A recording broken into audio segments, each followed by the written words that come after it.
ఆరాధింతును ఓ దేవా, నిన్నే స్తుతించేదన్ ఆత్మదేవా. ఆరాధింతును ఓ దేవా, నిన్నే స్తుతించేదన్ ఆత్మదేవా. పొగాడెదను ప్రభు పొగాడెదను, పొగాడెదను ప్రభు పొగాడెదను.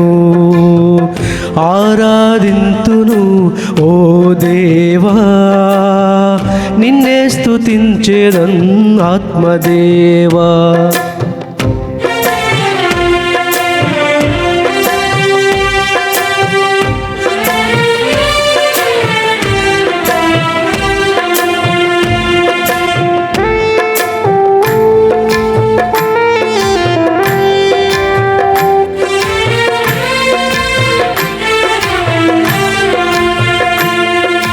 ఆదియు నీవని అంతము నీవని,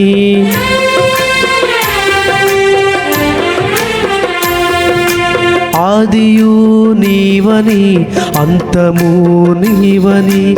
ఆరాధింతును ఓ దేవా, ఆరాధింతును ఓ దేవా. ఆరాధింతును ఓ దేవా, నిన్నే స్తుతించేదన్ ఆత్మదేవా.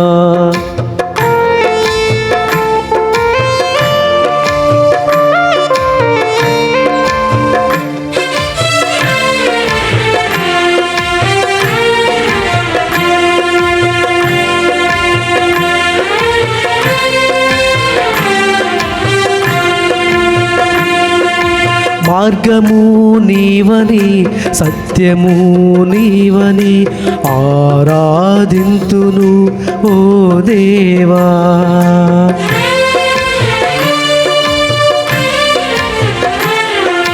మార్గము నీవని సత్యము నీవని. ఆరాధింతును ఓ దేవా. ఆరాధింతును ఓ దేవా, నిన్నే స్తుతించేదన్ ఆత్మదేవా. ఆరాధింతును ఓ దేవా, నిన్నే స్తుతించేదన్ ఆత్మదేవా.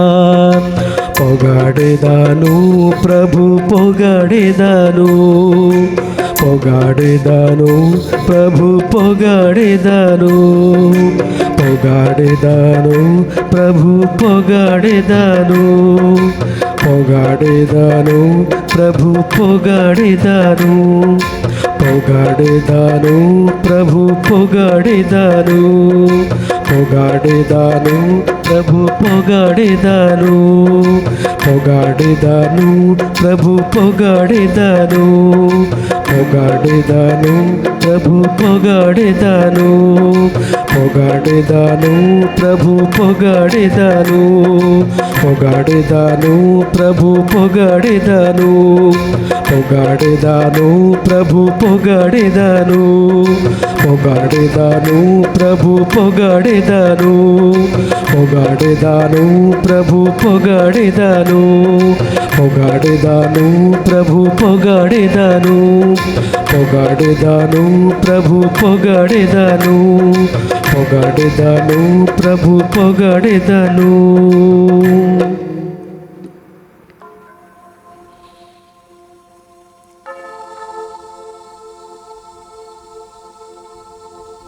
ప్రభువు మీతో నుందురుగాక. మీ ఆత్మతో నుందురుగాక. పునీత లూకా సువార్తలోని భాగము. ప్రభువా మీకు మహిమ కలుగునుగాక. లూకా సువార్త 18వ అధ్యాయము పవిత్ర వచనములు 9 నుండి 14 వరకు. లూకా సువార్త 18వ అధ్యాయము పవిత్ర వచనములు 9 నుండి 14 వరకు. పిమ్మట యేసు తాము నీతిమంతుల అనియు తక్కిన వారు నీచులనియు ఎంచుకొని కొందరిని ఉద్దేశించి ఈ ఉపమానమును చెప్పెను. ప్రార్థనకై ఇద్దరు దేవాలయమునకు వెళ్ళిరి. ఒకడు ఫరిసీయుడు, మరొకడు సుంకరి. ఫరిసీయుడు నిలుచుండి తనలో తాను, ఓ దేవా, నేను ఇతరుల వలె లోబిని, అన్యాయము చేయువాడను, వ్యభిచారిని కాను.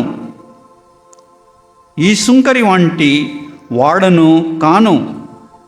అందులకు నీకు కృతజ్ఞుడను. నేను వారంనకు 2 మారులు ఉపవాసముందును. నా ఆదాయమంతటిలో 10వ వంతు చెల్లించుచున్నాను అని ప్రార్థించెను. కానీ సుంకరి దూరంగా నిలబడి కనులైనను పైకెత్తుటకు సాహసింపక రొమ్ము బాదుకొని, ఓ దేవా, ఈ పాపాత్ముని కనుకరింపుము అని ప్రార్థించెను. దేవుని ఎదట నీతిమంతునిగా పరిణింపబడిన ఇంటికి వెళ్ళినది ఈ సుంకరియే కానీ ఫరిసీయుడు కాదు అని మీతో చెప్పుచున్నాను. ఏలైనా తన్ను తాను హెచ్చించుకొనివాడు తగ్గింపబడును, తనను తాను తగ్గించుకొనివాడు హెచ్చింపబడును.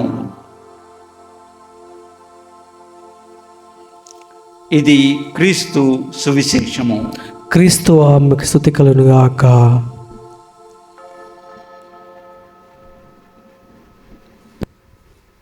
తనను తాను తగ్గించుకొనివాడు హెచ్చింపబడును, తనను తాను తగ్గించుకొనివాడు హెచ్చింపబడును. తాను నీతిమంతులని, తక్కిన వారు నీచులని ఎవ్వరూ అనుకోవటానికి హక్కు లేదు. అందరూ పితైన తండ్రి బిడ్డలే. హల్లెలూయా, హల్లెలూయా, హల్లెలూయా, హల్లెలూయా, హల్లెలూయా, హల్లెలూయా, హల్లెలూయా, హల్లెలూయా.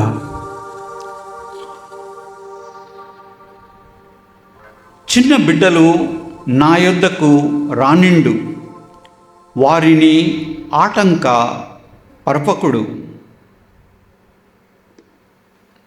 అట్టి వారిదే పరలోక రాజ్యము. పసిబిడ్డల వలె దేవుని రాజ్యమును స్వీకరింపనివాడు ఎన్నటికీ అందులో ప్రవేశింపజాలడు.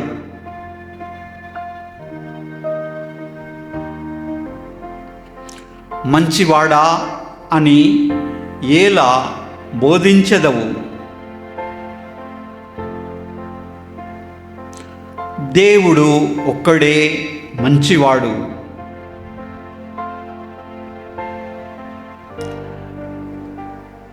వ్యభిచారింపకము, నరహత్య చేయకుము, దొంగలింపకము, అబద్ధ సాక్ష్యములు పలుకకుము, తల్లిదండ్రులను గౌరవింపుము.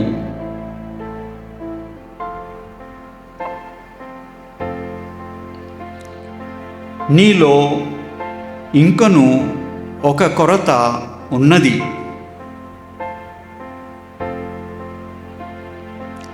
సమస్తమును అమ్మి పేదలకు దానము చేయుము.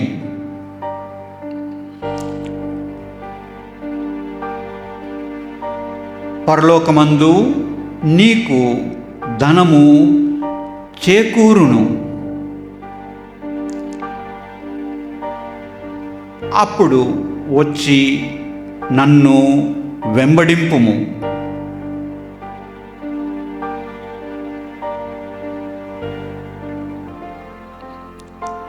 ధనవంతుడు పరలోక రాజ్యమున ప్రవేశించుట కష్టము.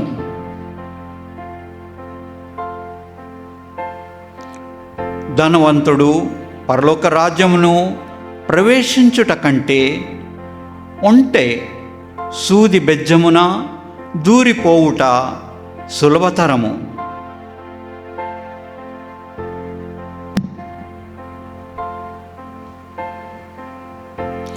మానవునకు అసాధ్యమైనది దేవునకు సాధ్యమగును.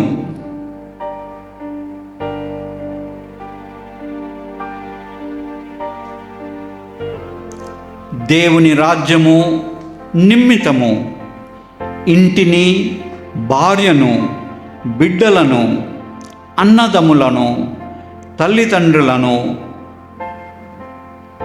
పరిత్యజించిన ప్రతివాడు ఇహలోకమున ఎన్నో రెట్లు ప్రతిఫలమును, పరలోకమున నిత్య జీవమును పొందును.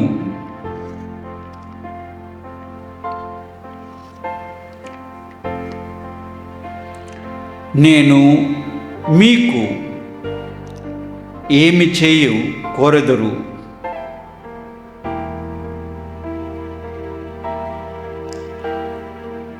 చూపు పొందుము.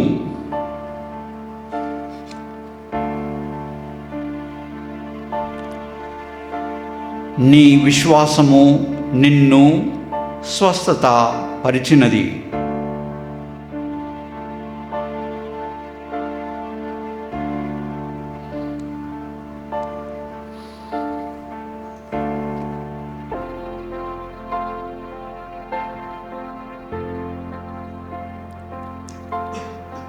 హల్లెలూయా, హల్లెలూయా, హల్లెలూయా, హల్లెలూయా, హల్లెలూయా, హల్లెలూయా, హల్లెలూయా, హల్లెలూయా. మనము విభూతి బుధవారం తర్వాత నుండి ఈ అంత్యకాలపు సిద్ధపాటు చేయుచున్నాము. గత కొన్ని రోజుల నుండి ఫాదర్ అనిల్ మనకు 10 ఆజ్ఞల గురించి చెప్పి ఉన్నాడు. 10 ఆజ్ఞలు మన జీవితంలో ఈ అంత్యకాలపు సిద్ధపాటు మనము తయారవ్వడంలో ఆ 10 ఆజ్ఞల వాటి ఎటువంటి రోల్ అనేది అనిల్ ఫాదర్ మనకు పోయిన కొన్ని రోజుల నుంచి చెప్తూ ఉన్నారు. అయితే ఈరోజు నాకు ఒక ముఖ్య ప్రశ్న ఏంటంటే, మనము ఎక్కడికి వెళ్తున్నాము? మనము ఎక్కడికి వెళ్తున్నాము? ఆ మాట నాతో ఉన్న ఇక్కడ టీం మెంబర్స్కు నేను చెప్తే వాళ్ళు ఏమంటారు, ఫాదర్ ఇప్పుడు టిఫిన్కి వెళ్దాం అని అంటారు. కానీ నేను అడిగేది ఆ మాట కాదు. నేను దేవుని బిడ్డగా ఎక్కడ వెళ్ళాలి, ఎక్కడ వెళ్తూ ఉండాలి, అది ముఖ్యం. Where should I be going today? నేను ఎక్కడ వెళ్తూ ఉండాలి? ఇప్పుడు నేను ఇక్కడ ఈ ఆరాధన అయిపోగానే నేను చేయవలసింది ఏంటి? నేను ఎక్కడికి వెళ్ళాలి? అయితే ఒకసారి ఇద్దరు ఫాదర్లు మాట్లాడుతూ ఇలా మాట్లాడినరు. ఒక ఫాదర్ ఇంకొక ఫాదర్ అంటున్నాడు, నేను ఒకవేళ నా ఆటోబయోగ్రఫీ, నా జీవిత చరిత్ర రాస్తే ఆ ఆటోబయోగ్రఫీకు నేను టైటిల్ ఇచ్చేది ఏంటంటే the wheel and the horizon. Wheel అంటే మన బండి చక్రము, హొరైజన్ మనకు చివరిన కనిపించే ఒడ్డు. అయితే the wheel and the horizon. అయితే రెండో ఫాదర్ ఈ ఫాదర్ని అడుగుతాడు, ఫాదర్ ఆ పేరే ఎందుకు అని అంటాడు. అయితే ఇప్పుడు ఫాదర్ ఏమంటాడు, నాకు డ్రైవింగ్ చాలా ఇష్టం, బండ్లు నడపడం చాలా ఇష్టం నాకు. అయితే నాకు కనిపించేది నా చక్రం మాత్రమే, కానీ నేను చేరవలసింది అక్కడ ఆ చివరన ద హొరైజన్. సో అందుకనే the wheel and the horizon అని అంటాడు. ఒక విధంగా చూస్తే ఆ చక్రము, ఆ వీల్ నాకు కనిపించే చక్రము అది నేను, చివరన ఉన్నది అక్కడ ఉన్నది నా పిత అయిన తండ్రి. అందుకనే నాకు నా జీవిత చరిత్ర రాస్తే ఆ పుస్తకం పేరు the wheel and the horizon పెట్టానంట. అయితే ఆ ఫాదర్కి ఇక్కడ నేనున్నది, నా చక్రం కనిపిస్తున్నది, నా ఇక్కడి జీవితం కనిపిస్తుంది, చివరన ఉన్నది ఏంటి అనేది, చివరన ఉన్నది నా పితైన తండ్రి. నా పితైన తండ్రి అక్కడ చివరనే కాదు, నా వెంట కూడా ఉన్నాడు. కానీ నేను పోవాల్సింది ఆ పితైన తండ్రి నా జీవితంలో నేను ఎక్కడ చేరుకోవాలనో, నేను చేయాలనో తన చిత్త ప్రకారం నేను జీవించితే కానీ అది కాదు అని మనము ఈ అంత్య కాలము సిద్ధపాటు గురించి మనము వినుచుండగా ఇవన్నిటి గురించి వింటూ ఉన్నాము. అండ్ అనిల్ ఫాదర్ ఏమో ప్రత్యేకంగా పోయిన కొన్ని రోజులలో మనకు 10 ఆజ్ఞలు, వాటి రోల్ ఏంటి అన్నట్టు మనకు చెప్పి ఉన్నారు. అయితే ఈరోజు నాకు చాలా ముఖ్యమైన ప్రశ్న, ఈరోజు నేను ఎక్కడ వెళ్ళాలి, ఎలాగ వెళ్ళాలనేది నేను నిర్ణయించుకోగలుగుతానా? అయితే దాంట్లో ఆ మాటకు వచ్చే ముందు నేను అనుకుంటున్నది ఇంకో ముఖ్యమైన విషయం ఉంది. చాలామందికి జీవితంలో తెలియనిది ఒకటి, మనం అందరం కూడా బిడ్డలుగా, చిన్న పిల్లలుగా బిడ్డలుగా పుట్టినప్పుడు, చిన్న పాపగా పుట్టినప్పుడు నా మనసులో ఎటువంటి కపటం లేదు. బహుశా 2 సంవత్సరాలు, 3 సంవత్సరాలు, 4 సంవత్సరాల వయసు వరకు నాకు నా మనసులో ఎటువంటి కపటము లేదు. కానీ దాదాపు ఆ 4 సంవత్సరాలు, 5 సంవత్సరాల వయసు లోపల అప్పుడేమవుతుంది, ఎప్పుడో మొదటిసారిగా నేను చిన్నగా అబద్ధం చెప్పడం మొదలు పెడతాను. మొదటిసారి తెలియకుండా ఏది వాస్తవం కాదో, ఏది నిజం కాదో దాన్ని నేను పలుకుతాను. అది అబద్ధం అని బహుశా నాకు అప్పుడు తెలియదు. లేకపోతే అదే ఆ 4-5 సంవత్సరాల వయసులో నాకు తెలియకుండా నేనే కోప్పడతాను, తెలియకుండా. అయితే ఈ మొదటిసారి ఇలా తప్పుడు మాట్లాడే ముందు, లేక నేను కోప్పడే ముందు నా మనసు, హృదయం కూడా నిర్మలంగా, నిష్కలంకంగా, ఏ పాపము ఎరగకుండా ఉంటుంది. అయితే మొదటిసారి నేను ఇలా ఏదో తప్పు చేసినప్పుడు అది పాపమని తెలియకున్నా కానీ నేను పితైన తండ్రి నుండి దూరం అవుతాను. దూరం అయినప్పుడు నా నలువైపులున్న దుష్ట శక్తులు, సైతాన్ శక్తులు ఆ దూరాన్ని, పితైన తండ్రి నా మధ్యలో ఉన్న దూరాన్ని పెంచేస్తాయి. ఎలాగా?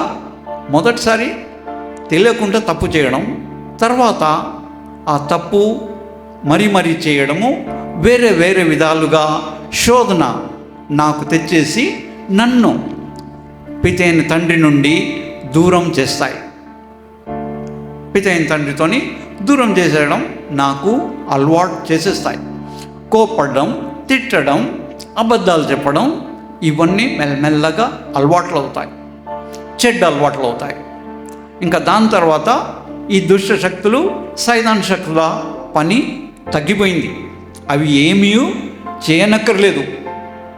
నేనే ఈరోజు అనుకోకుండానే కోపడతాను, ఎవరినన్నా కోపంగా తిట్టడానికి ప్రయత్నిస్తాను, వారిని కొట్టడానికి కూడా అప్పుడప్పుడు వెనకాడను. ఆ విధంగానే ఏదో చిన్న మాటకైనా అబద్ధం చెప్పడానికి కూడా వెనకాడను. అయితే ఇది జీవితంలో మనకు జరుగుతున్నది. కానీ దీని వెనకాల ఏంటంటే, నేను పితైన తండ్రి నుంచి దూరమైనాను. అండ్ ఈ దూరం అవ్వడంలో దుష్ట శక్తులు కానీ సైతాన్ శక్తులు కానీ వాళ్ళు చేసే పని బహుశా నేను అర్థం చేసుకోను. అయితే ఈ సైతాన్ శక్తులు కానీ ఈ దుష్ట శక్తులు కానీ నన్ను పితైన తండ్రి నుండి ఎందుకు దూరం చేస్తాయి అని మనం ఆలోచిస్తే మనం గ్రహించేది ఏంటంటే, ఈ సైతాన్ శక్తులు కానీ దుష్ట శక్తులు కానీ నన్ను పితైన తండ్రి నుండి వేరు చేయడంలో వారికి ఒక చాదస్యమైన ఆనందము. ఇప్పుడు ఎవరో సిగరెట్ తాగేవాడు ఉన్నాడు అనుకోండి, ఏమవుతుంది, వాడిని ఆ సిగరెట్ నుంచి దూరం చేయాలంటే ఎంతో కష్టం. ఆ విధంగానే ఈ దుష్ట శక్తుల చాదస్యము అటువంటిది.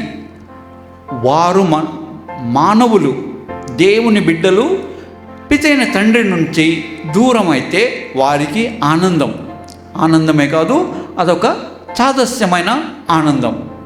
అయితే నేను నా జీవితంలో ఎన్నోసార్లు పితైన తండ్రికి దూరం కాకుండా మళ్ళీ దగ్గర అవ్వాలని ప్రయత్నించిన నా ప్రయత్నాల కంటే ఎన్నో రెట్లు ఎక్కువగా ఈ దుష్ట శక్తులు ఈ సైతాన్ శక్తులు నన్ను పితైన తండ్రి నుండి దూరం ఉంచటానికని ప్రయత్నిస్తూ ఉంటాయి. అందుకనే మీరు మనలో ప్రతి ఒక్కరం కూడా ఇది గ్రహిస్తాము. మనం ఎన్నిసార్లు మన జీవితంలో 15, 20 సంవత్సరాలు, 30, 40 సంవత్సరాలు ఉన్న 70 సంవత్సరాలు ఉన్న వాళ్ళకి తెలుసు, మన జీవితంలో ఎన్నిసార్లు మనం ప్రయత్నించినా మనము మరీ అవే పాపములను చేస్తూ ఉంటాం. ఆ పాపం చేయకూడదని ఎంత నిశ్చయించుకున్నా ఈ దుష్ట శక్తులు కానీ సైతాన్ శక్తులు కానీ నన్ను పితైన తండ్రి నుండి దూరం చేస్తాయి. అవే పాపములను వేరే శోధనలు పెట్టి నన్ను దూరం చేస్తాయి. అయితే అది నా ఒక్కరి విషయమే కాదు. ఈరోజు లోకంలో ఉన్న దాదాపు 800 కోట్ల మనుషులు, ఈ 800 కోట్ల మనుషుల పరిస్థితి కూడా ఇటువంటిదే. కాకపోతే కొందరికి కాస్త ఎక్కువనో కొందరికి కాస్త తక్కువనో, కానీ అందరినీ కూడా ఈ దుష్ట శక్తులు పితైన తండ్రి నుండి దూరం చేయడానికి ఎల్లప్పుడూ ప్రయత్నిస్తూనే ఉన్నాయి. అయితే అందులో నేను ఇప్పుడు చేయగలిగేది ఏమిటి? అసలు చేయగలిగేది ఏమైనా ఉన్నదా లేదా? అయితే ఇప్పుడు మనం చూస్తున్న దాంట్లో మనము జీవితంలో జీవించే దేవుడి నుంచి మనం దూరంగా ఉండే దాంట్లో 2 ముఖ్యమైన విషయములు ఉన్నాయి. మొదటిది అహంకారము అంటే అంతటికీ నేనే కారణము, నేనే లోకానికి మధ్య ఉన్నవాన్ని, నా జీవితం అన్నిటికీ మధ్య ఉన్న కేంద్ర బిందువు నేనే. అది అహంకారం. ఇతరులు లేరు, ఇతరి విలువలు వేరు, ఇతరి విలువలు నాకు అక్కర్లేదు, ఎవరు ఏది అనుకున్నా ఎవరు ఏది చేస్తున్నా అది నాకు అక్కర్లేదు, ఎవడేమైతే నాకేంటి అనేది అహంకారము. అయితే అహంకారం ఉన్న మనిషి తాను ఎప్పుడు కూడా తన సహోదరుని, తన పక్క ఉన్నవాడిని, తన ఇరుగు పొరుగు వారి పట్ల మర్యాద చూపించలేడు. మర్యాద చూపించలేని వాడు తన పక్క ఉన్న వారితోని, ఇరుగు పొరుగు వారితోని, తన నలువైపులు ఉన్న వారితోని ఎటువంటి అనుబంధము పెట్టుకోలేడు. ఇంకా ఎటువంటి మర్యాద లేకపోవడం, ఎటువంటి అనుబంధం లేకపోవడంలో తాను ఆ ఇతర వ్యక్తిని ఎలాగ ప్రేమించగలుగుతాడు? అప్పుడప్పుడు మనం చూస్తున్నాము, అహంకారము, నేను అనుకున్నదే, నేను ఆలోచించిందే కరెక్ట్, నాకు జీవితంలో ఎంత అవగాహన ఉన్నా లేకున్నా నేను అనుకున్నదే కరెక్ట్. తెలుగు భాషలో ఒక చాలా మంచి వాక్యం ఉంది, నేను పట్టుకున్న కుందేలకు 3 కాళ్ళు, నేను పట్టుకున్న కుందేళ్లకు 3 కాళ్ళు.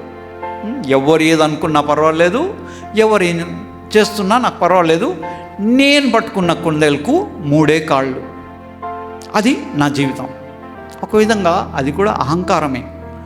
అంటే నేను, నా జీవితమే ముఖ్యము, ఇతరులకు జ్ఞానం లేదు, ఇతరులకు వివేకం లేదు, ఇతరులు అనుకున్నది అంత తప్పు, నేను అనుకున్నదే కరెక్ట్, నేను అనుకున్నదే సరి అయినది, నా జ్ఞానమే గొప్పది, నేను అనుకున్నదే లోకం నడుస్తున్నది అని అనుకోవడం అహంకారం.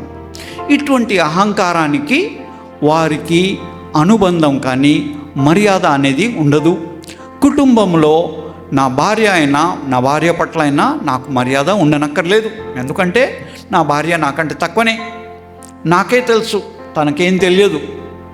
ఆ విధంగానే నా కొడుకు ఎంత ఎదిగినా వాడు చిన్నోడే, వాడికి తెలియదు, నాకే తెలుసు అంతా. ఆ విధంగానే నా కూతురైనా అంతే, నాకే తెలుసు. ఆమె అమ్మాయి అయినా నాకే అంత తెలుసు, తన జీవితం గురించి తనకు తెలియదు, నాకే తెలుసు. అలాగా నేను పట్టుకున్న కుందేలకు 3 కాళ్ళు. అది అహంకారము. అహంకారము మనల నుంచే దూరం చేస్తుంది. అయితే దీంట్లో ఏమవుతుందంటే, అహంకారం ఉన్నవాడు వాడు తననే ఒంటరిగా అయిపోతున్నాడని గ్రహించడు. ఎప్పుడు నా ఆలోచననే కరెక్టే, నా ఆలోచన కరెక్టే, నేను నలుగురి దగ్గర తిరుగుతూ ఉంటే ఆ నలుగురు నన్ను తప్పకుండా దూరం చేస్తారు. ఎందుకంటే వారికి వారి అనుభవాలు ఉన్నాయి, వారికి వారి ఆలోచనలు ఉన్నాయి. లోకంలో ఉన్న 800 కోట్ల మనుషులకు అనుభవాలు వేరు, ఆలోచనలు వేరు. మనం అందరము వేరుగున్నా అయినా కానీ ఐకమత్యము అనేది మనకు వీలవుతుంది.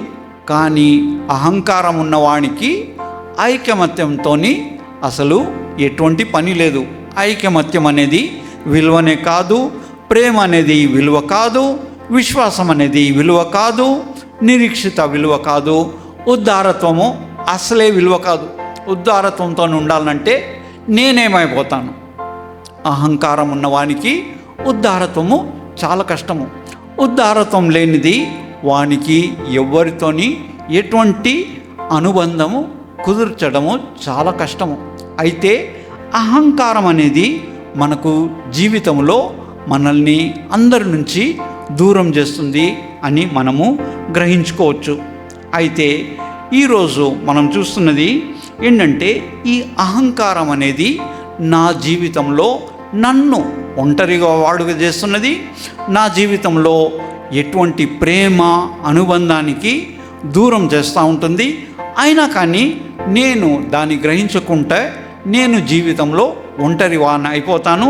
ఒంటరి వాడిని అయిపోయినప్పుడు నాకు సంతోషము, ఆనందము అనేది ఉంటుందా? సంతోషం కానీ ఆనందం కానీ నేనే గొప్ప, నేను అని అనుకునేవాడిని అహంకారంతో జీవిస్తూ ఉంటే తాత్కాలికంగా నాకెంతో ఏదో కొంత సంతోషం ఉండొచ్చు. కానీ నిత్య జీవము 1000 సంవత్సరాల కోసము, కోట్ల సంవత్సరాల కోసము, నిత్య జీవితానికి నాకు అహంకారము ఆనందము అందిస్తుందా? 1000 సంవత్సరాలకు, కోట్ల సంవత్సరాలకు నేను నా అహంకారంతో ఒంటరిగా అందరికీ దూరంగా నేను బ్రతకగలుగుతానా, నివసించగలుగుతానా అనేది మనకు ఒక గొప్ప విషయం. దీని గురించి మనము ఆలోచించవలసింది. యేసు ప్రభు మనకు తన జీవితము అహంకారం కాదు. మనము ఇప్పుడే చదివిన వాక్కులో చూసి ఉన్నాము, తనను తాను తగ్గించుకొని వాడు హెచ్చింపబడును. తనకు తాను తగ్గించుకునివాడు హెచ్చింపబడును. ఇది మనం సమాజంలో కూడా చూస్తున్నాము. మన నలువైపులు ఎవరైనా వ్యక్తి గొప్పగా ఎదుగుతున్నట్టయితే మీరు ఆ మనిషిని గమనించండి. ఆ మనిషిని గమనిస్తే తనను తాను వాడు తగ్గించుకునేవాడు. మనల్ని మనం తగ్గించుకున్నప్పుడు, నేను తగ్గించుకున్నప్పుడే నేను ఇతరుల దగ్గర నుండి ఏదో నేర్చుకోగలుగుతాను, మంచిదని నేర్చుకోగలుగుతాను. ఏదైతే మంచిది కాదో, ఏదైతే సత్యం కాదో, ఏదైతే జీవితం ఇవ్వటం లేదో అది నన్ను ఒక విధంగా చంపేస్తుంది, నన్ను ఒంటరి వానికి చేస్తుంది. అయితే మనం అందరం కూడా స్కూల్లో వెళ్ళినప్పుడు మొదటిసారి నేర్చుకుంటూ ఉంటాం. టీచర్లు మనకు నేర్పిస్తారు 2+3 5 అనేసి. 2ని 3తో కూడి చేస్తే మనకు వచ్చేది 5. అయితే అటువంటి చిన్న సత్యంలోనే మన టీచర్లు కానీ మన గురువులు కానీ మనకు అసత్యం నేర్పించేస్తే, నాకు ఆ 4 సంవత్సరాలు 5 సంవత్సరాల వయసులో అటువంటి అసత్యాన్ని నేర్పించేస్తే నేను నా జీవితంలో ఏమై ఉంటాను? ప్రతి దాంట్లో నాకు అనుమానమే, సందేహమే. అయితే సత్యం అనేది ఒక గొప్ప విషయం. కానీ అహంకారము ఈ సత్యానికి విరోధంగా ఉంటుంది. అహంకారానికి సత్యంతో ఎటువంటి పని లేదు. ఎందుకంటే సత్యం అనేది అనంతకాలానికి ఉంటుంది, నిత్యంగా ఉండేది సత్యము. కానీ నా అహంకారము నాకు గొప్పది, నా అహంకారము నాకు పెద్దది. అయితే అహంకారము నన్ను నా నుంచే దూరం చేస్తుంది, నా వాళ్ళ నుంచి దూరం చేస్తుంది, నాకు జీవం ఇచ్చిన పితి అయిన తండ్రి నుండి దూరం చేస్తుంది. అయితే ఇటువంటి అహంకారాన్ని, అహంభావాన్ని దుష్ట శక్తులు కానీ సైతాన్ శక్తులు కానీ మంచిగా వాడుకుంటాయి. మనల్ని ఒకరి నుండి ఒకరికి దూరం చేయడానికని వాడుకుంటాయి. లోకంలో 800 కోట్ల మనుషులకు అహంకారం ఉంటే సైతాన్ శక్తులు కానీ దుష్ట శక్తులకు ఏ పని ఉండదు. మానవ జాతి మొత్తం విభజించి ఉన్నట్టు ఉంటుంది. కానీ మనకు కావాల్సింది అది కాదు. మనం అందరం కూడా చిన్నప్పటి నుంచి నేర్చుకొని ఉన్నాము, ఐక్యమత్యమే మహాబలము. మనం అందరం కూడా చిన్నప్పటి నుంచి ఈ కథను విని ఉన్నాము. ఒక తండ్రికి 4 కొడుకులు. ఆ 4 కొడుకులు వాళ్ళు ఐకమత్యంతో ఉండకపోతే ఆ తండ్రి ఒకరోజు వారిని పిలిచేసి 5 కట్టెలను కట్టిన మోపుని 4కి ఇచ్చేసి దాన్ని విరగొట్టమంటాడు. అవి కట్టెలు మోపుగా 5 కట్టెలు ఒకే చోట ఉన్నప్పుడు ఎవరు కూడా విరగొట్టలేరు. అప్పుడు తండ్రి వారిని ఒక్కొక్క కట్టెని వేరుగా చేసి విరగొట్టమంటాడు. అప్పుడు 4 కూడా విరగొట్టగలుగుతాడు. అప్పుడు తండ్రి చెప్తాడు, మీరు 4 కూడా ఇంతే, మీరు 4 కలిసి ఉంటే మిమ్మల్ని ఎవ్వరు కూడా విరగొట్టలేరు. మన జీవితంలో 4 కాదు, ఈరోజు మనము దాదాపు ఈ లోకంలో 800 కోట్ల మనుషులు ఉన్నాము. 800 కోట్ల మనుషులు ఏకమవుతే మనం ఏం చేయలేం అని మనము ఆలోచించవలసింది. అది పితి అయిన తండ్రి కోరేది. అది తన బిడ్డలందరూ కూడా, ఈ 800 కోట్ల బిడ్డలు, ఈ 800 కోట్ల బిడ్డలే కాకుండా సుమారుగా సృష్టి మొదలైనప్పటి నుండి సుమారుగా ఇంకొక 400 కోట్ల బిడ్డలు జీవించి చనిపోయినట్టు అయితే మనము దాదాపు 1200 కోట్ల బిడ్డలు, 1200 కోట్ల దేవుని బిడ్డలు ఏకమవుతే ఏం చేయగలుగుతామో మనకు అర్థమవుతుంది. మనకు చేతికి 5 వ్రేళ్ళు, 5 వ్రేళ్ళు సమానంగా ఉండవు. కానీ ఆ 5 వ్రేళ్ళు కలిసినప్పుడే అది ఒక చేయి అవుతుంది, దానికి శక్తి ఉంటుంది. అహంకారము ఇటువంటి శక్తిని ఎదగనివ్వదు. మానవ జాతిని ఎదగడం నుంచి అహంకారం అనేది ఆపేస్తుంది. అహంకారం అనేది ఒక గొప్ప పాపము. అహంకారం అనేది మనల్ని వేరే పాపములకు దారి తీస్తుంది. అహంకారం వలన నేను ఇతరులకు మర్యాద చూపించలేను. మర్యాద చూపించినప్పుడు తనంత తాను అబద్ధాలు చెప్పడం మొదలుపెడతాను, వాని పట్ల ద్వేషం మొదలుపెడతాను, ఈర్ష్య మొదలవుతుంది. ఇవన్నీ కూడా నేను అనుకున్నది సరి అయినది అనుకున్నప్పుడే ఇవన్నీ అవుతూనే ఉంటాయి. అయితే మనము ఈరోజు చదివిన వాక్కులో మనం చూస్తున్నది, తనను తాను తగ్గించుకున్నవాడు హెచ్చింపబడును. దేవుని రాజ్యము, నేను ఈ లోకం తర్వాత నా జీవితము ఈ లోకంలో ముగిసిన తర్వాత నేను నిత్య జీవమును అందుకోవటానికి, నిత్య జీవము జీవించటానికి నాకు కావలసింది అహంకారము కాదు. ఇతరుల పట్ల నాకు మర్యాద ఉండాలా, ఇతరుల పట్ల అనుబంధం పెంచాలి, ఇతరుల పట్ల ఆప్యాయత ఉండాలి, ప్రేమ ఉండాలి. ఆప్యాయత, ప్రేమ, మర్యాదతోనే నేను వేల సంవత్సరాలు, కోట్ల సంవత్సరాలకు జీవించగలుగుతాను. అహంకారంతో కాదు, అహంభావంతో కాదు. అహంభావము నన్ను నా తల్లిదండ్రుల నుంచి, నా బిడ్డల నుంచి, నా కొడుకుల నుండి, నా కూతుర్ల నుండి నన్ను దూరం చేస్తుంది. కాకపోతే ఒకరినొకరు, నా కుటుంబంలో కూడా ఒకరినొకరు మనము తగ్గించుకోగలిగితే అప్పుడు మన జీవితంలో, మన కుటుంబాలలో ఆప్యాయత, ప్రేమ, మర్యాద అనేది పెరుగుతుంది. మన కుటుంబాలు కూడా బలంగా తయారవుతాయి. కుటుంబాలే కాకుండా ఇటువంటి కుటుంబాలు అన్నీ ఒక సంఘంలో తయారైనప్పుడు మన సమాజము, మానవ జాతి కూడా గొప్పగా తయారవుతుంది. హల్లెలూయా, హల్లెలూయా, హల్లెలూయా, హల్లెలూయా, హల్లెలూయా, హల్లెలూయా, హల్లెలూయా, హల్లెలూయా. ఇప్పుడు కాసేపు మనం విన్న మాటలను ధ్యానిస్తూ పితైన తండ్రి మన మనసుల్లో, హృదయాల్లో ఏం చెప్తున్నాడు, తన దివ్యవాక్కు మన హృదయాల్లో ఏం చెప్తున్నాడో మనము పితైన తండ్రి పరిశుద్ధ పవిత్రాత్మ ఏం చెప్తున్నదో మనము కాసేపు మౌనంగా ఉండి ధ్యానించేదము.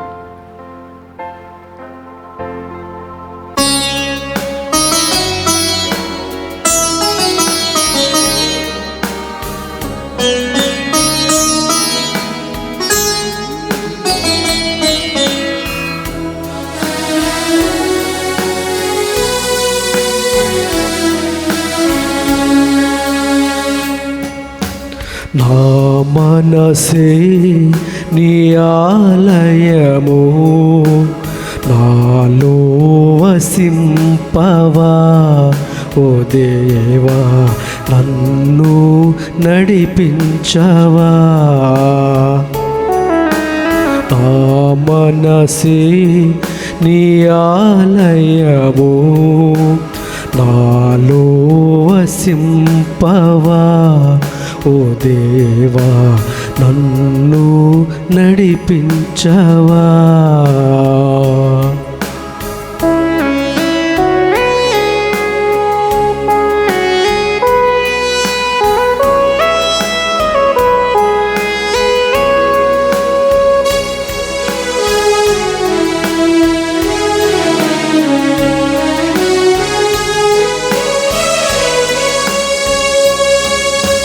రాతి గుండెను అనురాగ గుడిగా మలచుమయా,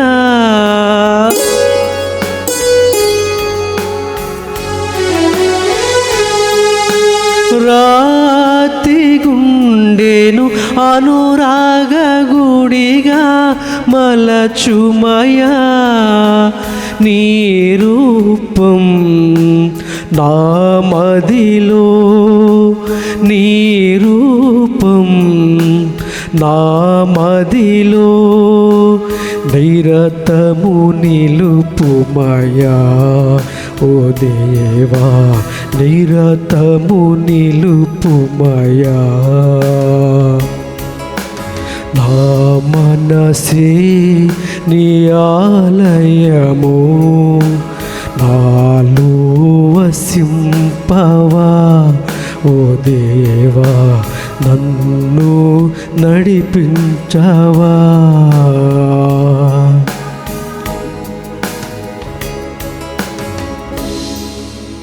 హల్లెలూయా, హల్లెలూయా, హల్లెలూయా, హల్లెలూయా, హల్లెలూయా, హల్లెలూయా, హల్లెలూయా. హల్లెలూయా.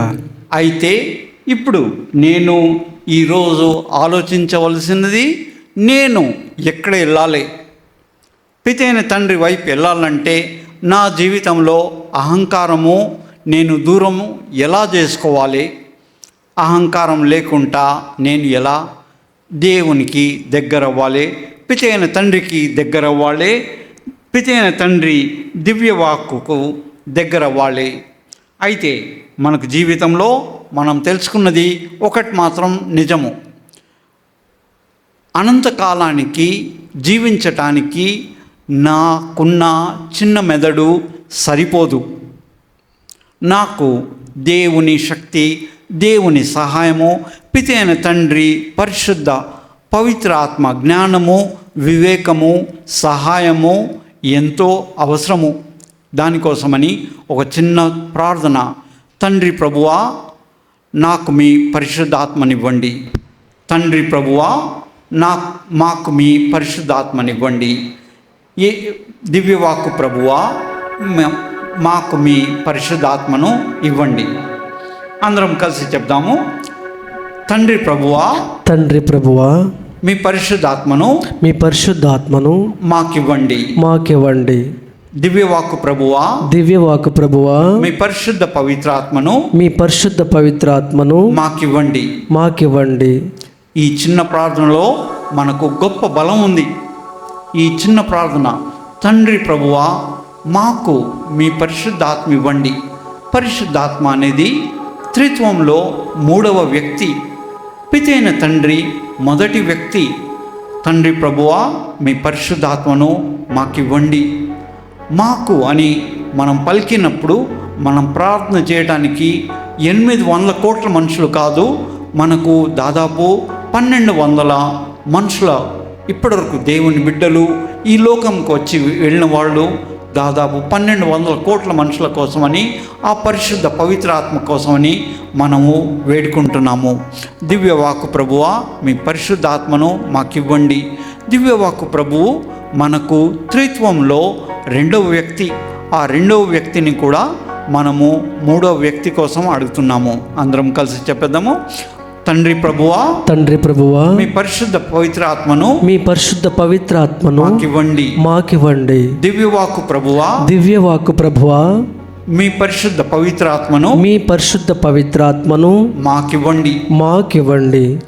ఈ తండ్రి తన దివ్యవాక్కు మరియు పరిశుద్ధ పవిత్రాత్మ, ఆ ముగ్గురి మధ్యలో ఉన్న అనుబంధము గొప్పది. మనము కూడా ఆ అనుబంధంలో చేరాలంటే మనకు ఎటువంటి అహంకారము వీలు కాదు. పితైన తండ్రి తన దగ్గర ఉన్నదంతయు తన కుమారునికి ఇస్తాడు, దివ్యవాక్కు ఇస్తాడు.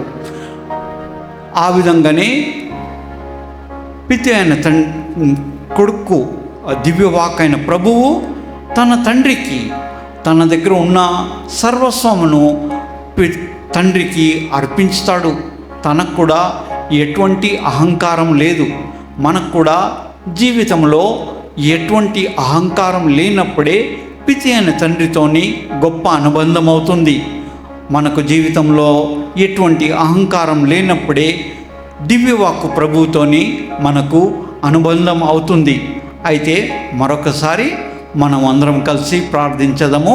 తండ్రి ప్రభువా, తండ్రి ప్రభువా, మీ పరిశుద్ధ పవిత్రాత్మను, మీ పరిశుద్ధ పవిత్రాత్మను మాకివ్వండి. మాకివ్వండి. దివ్యవాక్కు ప్రభువా, దివ్యవాక్కు ప్రభువా, మీ పరిశుద్ధ పవిత్రాత్మను, మీ పరిశుద్ధ పవిత్రాత్మను మాకివ్వండి. మాకివ్వండి. ఇప్పుడు ఆ పరిశుద్ధ పవిత్రాత్మ సహాయంతోని నేను ఈ రోజు నుండి ఏ దిశలో వెళితే నేను పితైన తండ్రికి దగ్గర అవుతాను, నేను చేయవలసిందేంటి, నేను నా గమ్యము చేరుకోవటానికి ఎటువంటి పద్ధతి ఉపయోగించాలి అనేది ఈరోజు నేను చేసుకోవలసిన పని. కొన్ని సంవత్సరాల క్రితము ఇరాక్తోని యుద్ధం అయ్యేటప్పుడు అమెరికా దేశంలో ఒక మాట మొదలైంది. రోడ్ మ్యాప్ అనే ఒక పదము మన మానవ జాతి వాడుకలో వచ్చింది.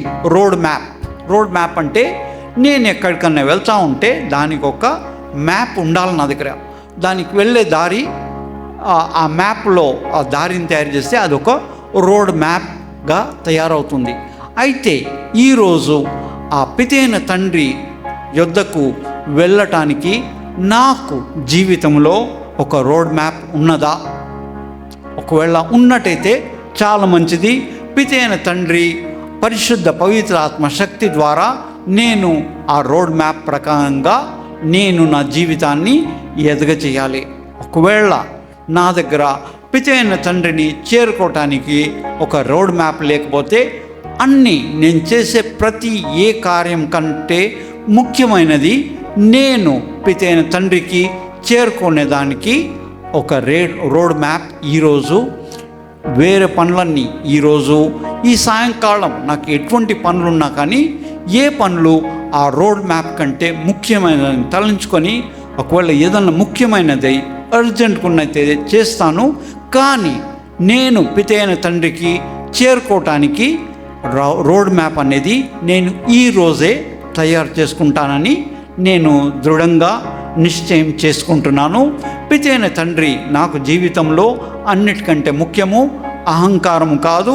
అహంకారము నన్ను నా సహోదరి సహోదరుల నుంచి దూరం చేస్తుంది, తల్లిదండ్రుల నుంచి దూరం చేస్తుంది, నా బిడ్డల నుంచి దూరం చేస్తుంది, నా స్నేహితుల నుంచి దూరం చేస్తుంది, నా సమాజం నుంచి నన్ను దూరం చేస్తుంది, ఈ లోకం నుండి నన్ను దూరం చేసి ఒంటరివానిగా చేస్తుంది. అయితే ఈ అంత్యకాల సిద్ధపాటు మనము ఈ రోజులలో ధ్యానించుచుండగా అహంకారము నా జీవితంలో ఎంత దరిద్రతను తెస్తుందో మనం గ్రహించదము. పితైన తండ్రికి తన దివ్య వాక్కు ద్వారా మనకు మార్గదర్శనం చేయమని కోరేదము. పితైన తండ్రి ఈరోజు నాకు ఆ రోడ్ మ్యాప్ తయారు చేయడంలో కానీ లేక ఆ రోడ్ మ్యాప్ని అనుసరించడంలో కానీ పితైన తండ్రి తన పరిశుద్ధ పవిత్ర ఆత్మను మనకు ఇవ్వమని ప్రార్థించదము. ఇప్పుడు మన అందరం కూడా మోకరించి దివ్య సప్రసాద ఆశీర్వాదాన్ని తీసుకుందాము.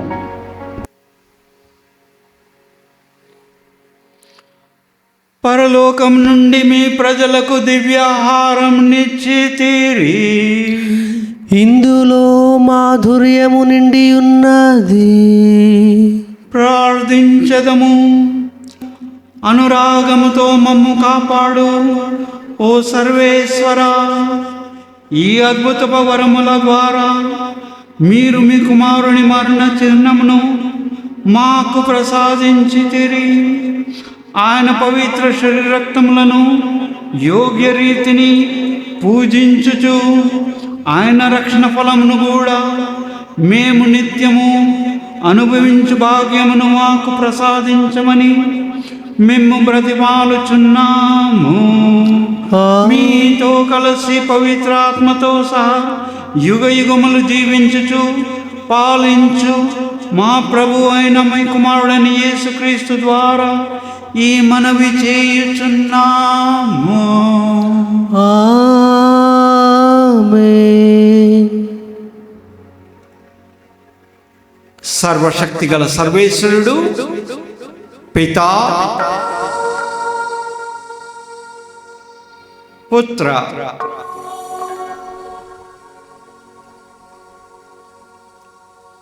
పవిత్రాత్మ మనలందరినీ ఆశీర్వదించి కాచి కాపాడుదురుగాక. ఆమేన్.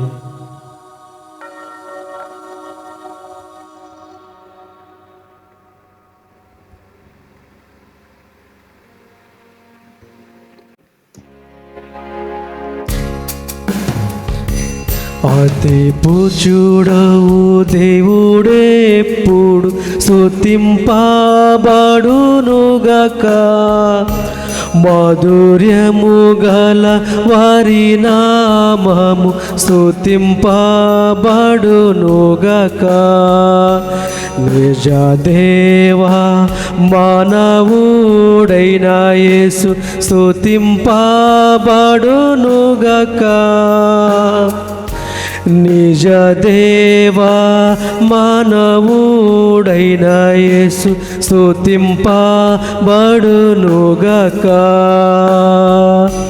పావనమైన వారి నామము స్తుతింపబడునుగాక. యేసువు యొక్క దివ్య హృదయము స్తుతింపబడునుగాక. యేసునాథుని పవిత్ర రక్తం స్తుతింపబడునుగాక. పీఠము యొక్క పరిశుద్ధ రక్తం స్తుతింపబడునుగాక. దేవద్రవ్యను మనమందును ఆశిష్టులయందును. దేవద్రవ్యను మనమందును స్తుతింపబడునుగాక. వేంచేసియుండు యేసునాథుడు స్తుతింపబడునుగాక. ఓదార్చువారైన స్పిరితు సాంక్తు స్తుతింపబడునుగాక. దేవుని తల్లి మరియ మాత స్తుతింపబడునుగాక. మేరీ మాత యొక్క అమలోద్భవం స్తుతింపబడునుగాక. కన్య తల్లి అయిన వారి నామము స్తుతింపబడునుగాక. ఆమె యొక్క మోక్షారోహణం స్తుతింపబడునుగాక. మరియ భర్త జోజప్ప గార స్తుతింపబడునుగాక. తమ దూతలయందును తమ అచిశిష్టులయందును స్తుతింపబడునుగాక. దేవుడెప్పుడు ఘనముగా స్తుతింపబడునుగాక. దేవుడెప్పుడు ఘనముగా స్తుతింపబడునుగాక.